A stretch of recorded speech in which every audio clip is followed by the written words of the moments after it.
Hi everyone, it's Lori Hopkins coming to you from my home in Moncton, New Brunswick, Canada, and this is video 4 in our Moving with Intention series. I'm so happy that you've joined us on this journey. If for any reason you've missed any of the first 3 videos, I'll leave the links in the description section of this video. If you haven't started this journey with us yet, it's never too late to start. So to go back and give a quick summary of the first 3 videos. In video 1, we talked about the difference between changing and shifting. And we talked about the fact that change happens whether we like it to or not. But that shifting actually requires that we lean in and participate in the change. And we talked about shifting as a very intentional process. When we talked about that intentional process, we talked about 3 pieces. We talked about resolve or commitment, we talked about vision or perspective, and we talked about strategy. And in the first video, we answered a few questions to help us determine our resolve or our commitment to being intentional in this hour. In video 2, we spent some time on the vision piece of intentionality, and we talked a lot about perspective and the importance of our perspective and how it influences how we actually experience our day-to-day life. And in video 3, we spent a little bit more time on the vision section, and we created some perspective pages. And perspective pages are basically just a focusing tool to help us to maintain our perspective on a day-to-day basis. So today, in video 4, we're moving on to the strategy portion of intentionality. And this is the piece that everyone's been waiting for, the brainstorming and the goal setting, which is kind of the fun part. So the goal setting is where everyone wants to start, but we know that there's a process that helps to set up for accomplishable goals. And brainstorming is one more piece that we need to do to set us up to set those goals in a way that they're going to be achievable for us. So when you think about brainstorming, really what brainstorming is it getting everything that's in your head out on paper.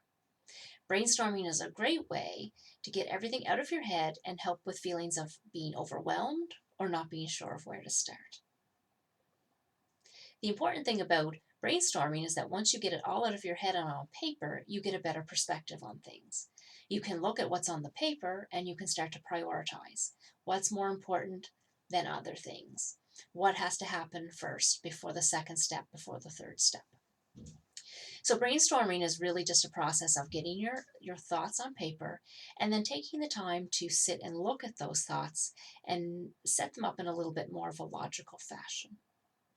So today I wanted to walk you through the actual process of brainstorming. Remembering that brainstorming is not a logical process. It's a creative, free-flowing process.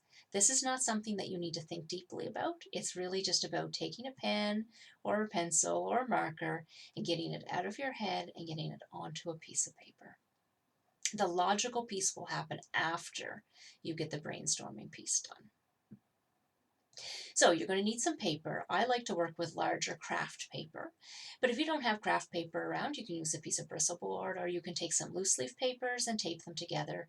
You want to have something that's large enough to get all your thoughts out on. So if you look here, you can see in my brainstorm that there's a lot going on in there. So get your paper, pens, pencils, markers, whatever you want to use to write with. So last video, we talked about the fact that you needed to go and through your journals again, and you needed to spend some time with the Lord, and you needed to ask the Lord specifically what He would have you doing in this season. So this brainstorm should be heavily influenced by the information that you received from the Lord or what you've read in your journals. But I would caution you, just because you didn't specifically hear it from the Lord in the last few days doesn't mean you can't get it out on paper. Getting it all out on paper is just going to help you to make sense of what you think you need to be doing in this season. So the first thing I want you to do is I want you to take your piece of paper and I want you to put this question right in the middle of your paper. So what would God have me doing in this season? Okay, write it nice and big and get it down on your paper.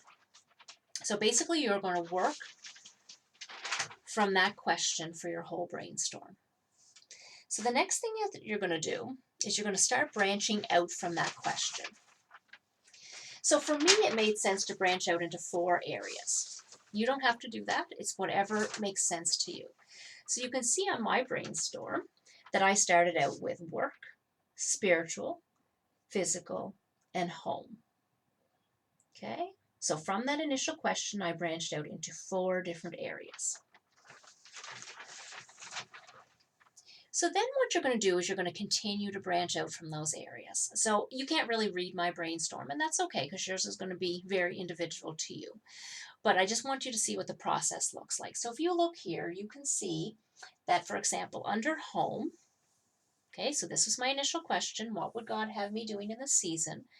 Home was one of my branch outs. I just began to think about all of the things that I could be doing at home in this hour. So I came up with things like meal planning, crafting, yard work, painting, and then for each of those areas, I branched out a little further. So you can see that my branches go all the way out to the end of the paper. Okay, get it all out on paper. So then I moved on to the next one. So for me, the next one was physical. And under physical, I started out with exercise, diet, and fresh air. And then I took exercise and I branched out. What was that looking like for me? What was diet looking like for me? What was fresh air looking like for me? And I continued to branch that out to the end of the paper. And I did the same with spiritual and with work. There's a lot of stuff going on there. And that's okay, because the more you get out on paper, the more you'll have to work with and to try to make sense of. So really, that's the homework for this week. Do your brainstorm, get everything out on paper. Once you've done your brainstorm, in the next few days after the brainstorm is complete, what you want to do is go back and sit with it. You want to start looking at your brainstorm to see if there's any common themes throughout your page. Is there something that keeps popping up in different areas? You also want to go through and start to prioritize some of the things that are on that paper. Are there things on that paper that just don't make sense for you to be doing right now? Cross them off. Are there things on that paper that have to happen before other things on the paper? Prioritize them, number them, put 1, 2, 3, 4, whatever makes sense. And just kind of see what's there. Are you surprised by anything that's on the paper? Are there things that you hadn't thought about that's on the paper? It really is just a process to get everything out of your brain onto the paper and start looking for general themes. So next video, what we're going to do is we're going to actually start to pick out some areas for you to goal set in. So you can start thinking about that this week as well. Because once we get to the goal setting process, what we're going to do is we're going to learn how to make SMART goals. And the SMART goals are just basic goals that are very measurable and very specific and are going to set you up for success in being intentional in this season. So that's really all I have for you today. Go ahead, do your brainstorm, take some time to do it. If you get overwhelmed with it, set it aside, come back to it and do a little bit more later. Have fun with it, see what comes out. Start to analyze it a little bit, but don't get too worried about that part. We'll talk a little bit more about that next video. If you're in the private Facebook group, you can go on and comment and let us know how you're doing with your brainstorming or if you have any questions or concerns. It's always nice to spend time with you. I'm so happy we're on this journey together. If you have any questions or comments, you can always contact me at lori@lorihopkins.ca. I'd love to hear from you. Thanks so much and see you next time.